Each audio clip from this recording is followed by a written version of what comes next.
Campaign 2016 segment tonight. According to the Real Clear Politics crew, Hillary Clinton leads Donald Trump by about 9 points in the national polling.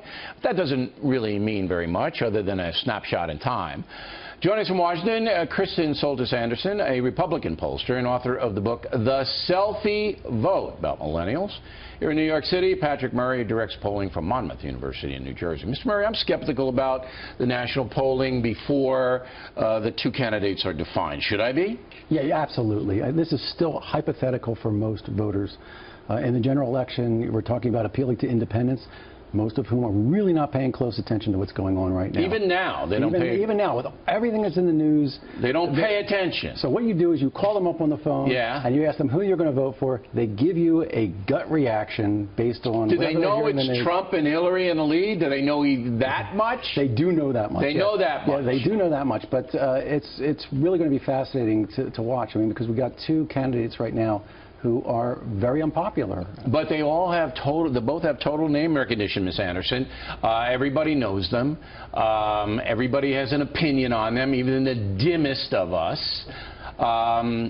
So the polling, once it gets established, I think will be fairly easy, rather than, a guy like John Kasich. People don't know him. He doesn't poll that well because of that, or am I wrong?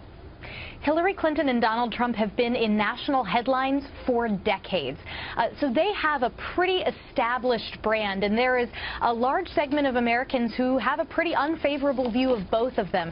As we move forward in this election, it's likely that this is going to be a really negative, really nasty campaign. So it's hard to see how anybody's favorables get better from this point forward. But that doesn't really matter, because you have to choose one or the other. When you call somebody up, you're going to say, all right, I don't care whether you like them or not. Who are you going to vote for?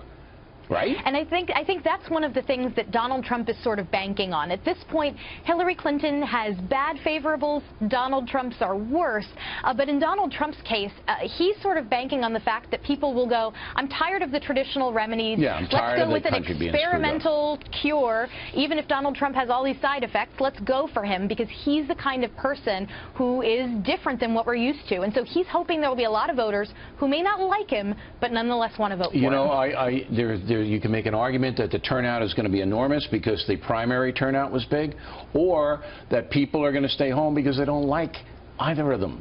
What argument would you say is stronger? We don't know yet, and that's you don't have a gut feeling on that? I actually do think it's going to be decent turnout. You do? I think one of the things that we're going to be looking at very closely is the potential for third-party candidates, particularly. But they're fringe. Yeah, but it gives people who want to vote a reason to show up. But they're not happy with the other two. And they're not even on the ballots in most of the states. Well, you got the Libertarian candidate who's going to be on the ballot, and whoever the nominee is going to be in all states. The Green Party candidate should be on the ballot in almost all states.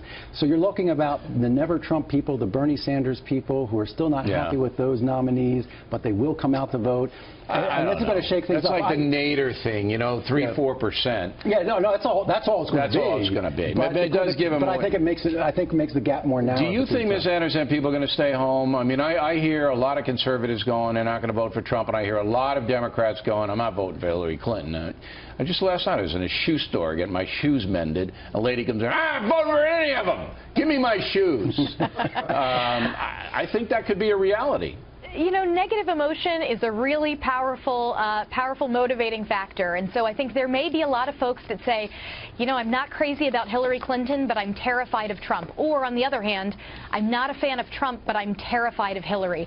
That's a really motivational sort of thing. And so even if you look at a group like younger voters who are totally disillusioned with Hillary Clinton, but also aren't really fans of Donald Trump, if they get served a message that says one or both of these candidates is going to, do horrible things, deport your friends, be mean to your gay friends. I mean, that's going to terrify a lot of them. They're going to try to demonize further. But I hope when you both do polling, will you vote